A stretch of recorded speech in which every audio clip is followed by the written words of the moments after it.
ભસ્માસુરે મહાન તપસ્યા કરી. ના બિચારા મહાદેવ તો હાવ ભોળા, તરત પ્રગટ થઈને કે માગ, એ કે જેના ઉપર હાથ મૂકો એ બળીને ભસ્મ થઈ જાય. મહાદેવ કે તથાસ્તુ.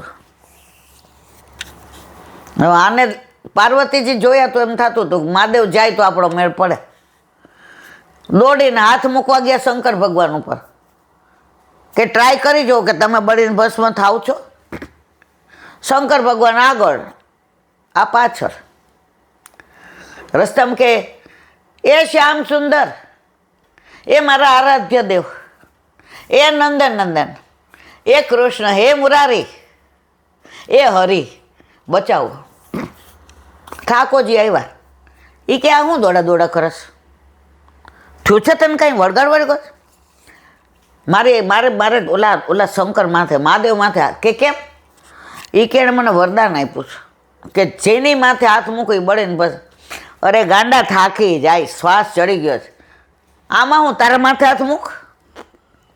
એ કે હા એ તો ભૂલી જ ગયો, મૂક, મૂકો, બળીને બસ. નામ પડ્યું ભસ્માસુર, ભસ્મ થઈ ગયો ને. ભસ્મ વત્તા અસુર, ભસ્માસુર. અન્ય દેવને પૂજો લ્યો, તમારી જ પાછળ પડે. પછી બચાવે કોણ ખબર છે? તો પહેલેથી મારવાલા ત્યાં જાઉં ને, હું કામ દોડો દોડ કરો છો? ભસ્માસુરે મહાન તપસ્યા કરી કે જેને માથે હાથ મૂકો તે બળીને ભસ્મ થઈ જાય. તથાસ્તુ કંઈ કાંઈ વિચાર ન કર્યો. આનું પરિણામ શું આવ્યું? સ્વયં ભગવાન વિષ્ણુએ તેના માથા ઉપર હાથ મુકાવી તેનો નાશ કર્યો, નહીં તો ન માલુમ કેટલાનો સંહાર કરી નાખત. આ તપ વરદાન શું કામ આવ્યું? આપણે ઠાકોરજી કોઈને વરદાન ન આપે ને શ્રાપે ન આપે. તું મારો, હું તારો, તારી બધી જવાબદારી મારી. આવો કયો ભગવાન છે? તારે ભાઈ નથી, હું તારો ભાઈ. તારે મા બાપ નથી, હું તારા મા બાપ. તારી યોગક્ષેમની ગીતામાં ઠાકોરજીએ કહ્યું છે, તારા યોગક્ષેમની જવાબદારી બધી મારી. એ મારા વાલા આવો ભગવાન હોય પછી હું કામ અન્ય આશ્રય કરો છો? ઓલી વાળવા વાળીને રાજાએ રાણી બનાવી, વટ પડી ગયો રાણીનો તો. આહા, બધાય સલામ મારે. હાંજ પડી ને એટલે થોડુંક ચોરી અને ગોખલા મૂક્યું, ખાવા માંડી. રાજા ક્યાં શું કરો છો? એ કે ચોરીને ખાવાની ટેવ પડી છે ને નથી જાતી. આપણા બધાને દશા આવી છે.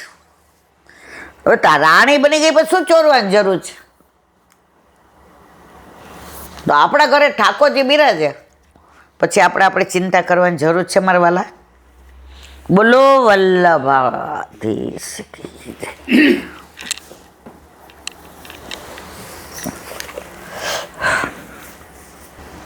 શ્રી વલ્લભાધીશ. સુબોધિનીજીનું પાન વલ્લભ કરાવે તો થાય, આને સ્પર્શ કરવો આપણા બસની વાત નથી. પાંડવો, કુંતીજી, ઠાકોરજી, બ્રાહ્મણો, પુરોહિતો, ઋષિઓ, કુરુક્ષેત્રમાં જ્યાં ભીષ્મ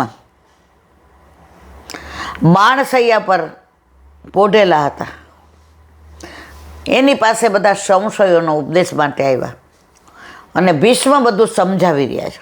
હવે આગળ પાંડુ રાજાએ રાજ્યનો ત્યાગ કર્યા પહેલાં જ પોતાના પુત્રને રાજ્યમાં સ્થાપિત કર્યા હોત તો આ દુઃખ ઊભું ન થાત. ભીમસેન મહાબળવાન હતો. તે બળવાન ન હોત તો દુર્યોધન સાથે એને ઝઘડો ન થાત અને દુશ્મનાવટ ન થાત. અર્જુન બાણાવળી હતો. એણે મત્સ્યવેદ કરી દ્રૌપદીને પ્રાપ્ત ન કર્યા હોત તો દુર્યોધન વગેરે કૌરવોને એના પ્રત્યે ઈર્ષા ન થઈ હોત. અગ્નિએ અક્ષર બાણ અને ભાથા ન આપ્યા હોત તો ઇન્દ્ર સાથે કલહ ન થાય અને દેવદ્રોહ ન થાય. વળી જો કૃષ્ણ ભગવાન એમની સાથે ન હોત તો પાંડવોને દીન જાણી કૌરવો એમના પર દયા કરત અને આટલા દુઃખ ન આપત. આમ સુખના સાધનો જ દુઃખનું કારણ બન્યા, માટે જ કાળ જ દુઃખનું કારણ છે માનો છે.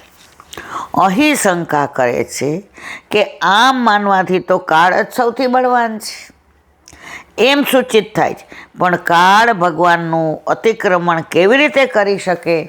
ત્યાં કહે છે કે નહસ્ય કહિર્ચિદ્રાજન પુમાન વેદ વિદિત સતમ યબ્ધિ જિજ્ઞાસયા યુક્તા મોહંતી કવયોપિ તસ્માદાદમ દેવતંત્રમ વ્યસ્ય ભરતવર તસ્માનો વિહિતો નાથા નાથ પાહી પ્રજાપ્રભો. અર્થ: હે રાજન, આ ભગવાનની લીલાને કોઈ પણ પુરુષ ક્યારેય જાણી શકતો નથી. પ્રભુ ક્યારે કઈ લીલા કરે ખબર પડતી નથી. જે ગમે જગત ગુરુ દેવ જગદીશને તે તણો ખરખરો શોક કરવો નહીં. પ્રભુને જે લીલામાં આનંદ આવે એ કરે. કામવનમાં ગોકુલચંદ્રમાજીમાં દેવકીનંદનજી આચાર્યજી હતા. એને કે તમે રાજન ત્યાં ચોરી કરો કેરી, એ કે પકડાઈ જઈશ તો, એ કે પકડાઈ જાઓ પકડ જાઓ. ગયા, એમનો કોઢ થયો તો કાળો, કાળા ડાઘા. તો કે આમ તો વૈદ પાસે જાશે નહીં. ચોરી કરવા ગયા, પડ્યા, પકડાઈ ગયા, મારી લમધારી નાખ્યા. ઓલાય માથેથી મૂકાનું, હાય હાય, આ તો અમારા કામવનના આચાર્ય, રાજાના આચાર્ય જ ગુરુ, એ અમને માફ કરો માફ. એ કે એક શરતે માફ કરું, રાજાને નહીં કહેવાનું. અને જેવા ઓલા મારે ને એટલે ઠાકોરજી ઊભા બતાલ્યો. પણ મજા આવી, વાહ વાહ વાહ વાહ વાહ વાહ વાહ વાહ. ઘરે આવ્યા એટલે ઠાકોરજીએ બધે લૂછ્યું, વાલ કર્યું અને બધા કાળા ડાઘ વયા ગયા. આપણને એમ થાય મારે ને વાહ વાહ કરે, ચોરી કરવા મોકલે. પણ એ દવાખાને નહોતા જતા, વૈદ પાસે નહોતા જતા, ટાઈમ બગડતો હતો. મારા પ્રભુની સેવાથી વંચિત મારે થવું નથી. તો ઠાકોરજી આ લીલા કરી, બધું લોહી નીકળ્યું, ઠાકોરજીએ બધું શુદ્ધ કર્યું અને પેલા હતા એવા થઈ ગયા. તો પ્રભુ જે લીલા કરે છે એ આપણા હિતની જ છે. કોઈ વાર શારીરિક થાય તકલીફ, કોઈ વાર માનસિક થાય, કોઈ વાર આર્થિક થાય. એક જ વસ્તુ, જે ગમે જગત ગુરુ દેવ જગદીશ તે તણો ખરખરો શોક કરવો ને. કારણ કે એને જાણવાની ઈચ્છાવાળા જ્ઞાનીઓ પણ એમનાથી મોહ પામે છે. ઠાકોરજીને જુએ ને એટલે એની મોહની માં જ આવી જાય. એમની મંદ મુસ્કાન, એમના તેડા નેત્ર, એમની ભ્રુકુટી વાંકી, એમનો અધરોષ વંકાયેલો, એમના કેશના ગુંફર, એમની પત્રાવલી, આ મુખારવેન જોતા જોતા એટલા બધા તન્મય થાય છે કે આપણે શું કરવા આવ્યા છીએ આપણને ખબર પડતી નથી. માટે હે ભરત શ્રેષ્ઠ, આ બધું કાળરૂપ ભગવાનને આધીન છે. આપણા હાથમાં કાંઈ નથી, બધું સમજીએ છતાંય હખણા તો રહીએ જ નહીં. મારે આટલી ઓળખાણ છે, હું આને ફોન કરી લઈશ, ચિંતા કરમાં, હું બેઠો છું, એટલે કર. તારા માથે અમારો બાપ બેઠો છે એટલે અમારે ચિંતા કરવાની જરૂર નથી. એવો નિશ્ચય કરી, હે નાથ, હે પ્રભુ, એ ભગવાનના આજ્ઞાસારે થઈ અનાથ પ્રજાનું રક્ષણ કરો. યુધિષ્ઠિરને કે છોડો બધું, આ પ્રજા અનાથ થઈ ગઈ છે ને, જે તમને દુઃખ થાય છે કે આ બધી વિધવાઓ, આટલા બધા અનાથ છોકરા, એ બધાની રક્ષા કરો, એ બધાની વ્યવસ્થા કરો. આ શોક મૂકી દો. રાજાના આવો શોક શોભે છે? સુબોધિની છે. આ ભગવાનની લીલાને કોઈ જાણી શકતો નથી. કાળ ભગવાનને આધીન છે, એટલે ભગવાનની ઈચ્છા ન હોય તો કાળ તમને દુઃખ આપી શકે નહીં. પરંતુ ભગવાનની ઈચ્છા શું છે તે જાણી શકે. ઠાકોરજીની ઈચ્છા કોણ જાણે? નિજેચ્છાત કરિષ્યતિ. બીજા ભગવાન આપણું માગેલું આપે. આપણા ઘરે બિરાજતા ઠાકોરજી આપણા હિતનું આપે. ગૂગલ તમને જ્યાં જવું હોય ત્યાં લઈ જાય. ગૂગલ તમને જ્યાં જવું હોય ત્યાં લઈ જાય. ઠાકોરજી જ્યાં જવાનું તમારા હિતમાં હોય ત્યાં લઈ જાય. ઠાકોરજી જ્યાં જવાનું તમારા હિતમાં હોય ત્યાં લઈ જાય. પરંતુ ભગવાનની ઈચ્છા શું તે જાણી શકતો નથી. ભગવાન સુખ દુઃખના કારણ નથી. જો ભગવાન જ સુખ દુઃખનું કારણ હોય તો બધાને બધી જગ્યાએ સુખ દુઃખ મળવું જોઈએ. માટે સુખ દુઃખનું કારણ ભગવાનની ઈચ્છા છે. એનું કાર્ય દ્વારા જ જ્ઞાન થાય છે, કાર્ય પૂર્વે નહીં. અર્થાત કોઈ કાર્ય થયા પછી ખબર પડે છે કે ભગવાનની ઈચ્છા કાર્ય કરવાની હતી. જો આમ જ હોય તો ભગવાન પર વિશ્વાસ કેમ કરી શકાય? ત્યાં કહે છે કે ભગવાનને જાણવાની ઈચ્છાવાળા જ્ઞાનીઓ પણ મોહ પામે છે. ભગવાનની માયા આગળ બધાય પાણી ભરે છે. માયા બે પ્રેમ, ભક્તિ સુંદરી ને માયાદાસી બે પ્રગટાવી. એમાં માયાદાસી ગામ માટે, ભક્તિ સુંદરી આપણા માટે. પછી આપણે આપણી ચિંતા કરવાની જરૂર નથી.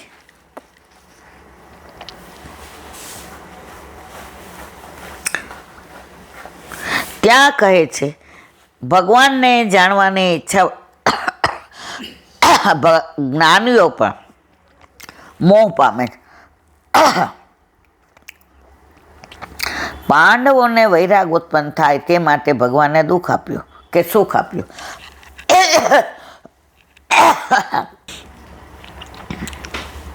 પાંડવોને વૈરાગ ઉત્પન્ન થાય તે માટે ભગવાને દુઃખ આપ્યું કે સુખ આપ્યું? અથવા ભગવાન દુઃખના સમયમાં પાંડવોનું પાલન કરે છે એમ જાણી ભક્તિ દ્રઢ થાય, અથવા તો કૌરવોનું હિત કર્યું એમ વિચાર કરતા દરેક બાબતમાં દલીલ થઈ શકે. માટે મોહ્યંતી કવયોપી, કવિઓ જ્ઞાનીઓ પણ મોહ પામે. ઠાકોરજીનું સ્વરૂપ જ એવું છે. આખી દુનિયામાં આપણા 33 કરોડ દેવતામાં કયા ભગવાનને આખી દુનિયા ઓળખે છે? જ્યાં જાઓ ત્યાં કૃષ્ણને બધા ઓળખે.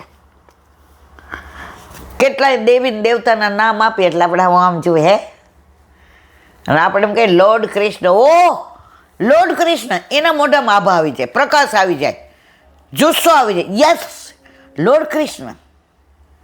આ આપણો કૃષ્ણ છે. વધુ કાંઈ નથી કેવું.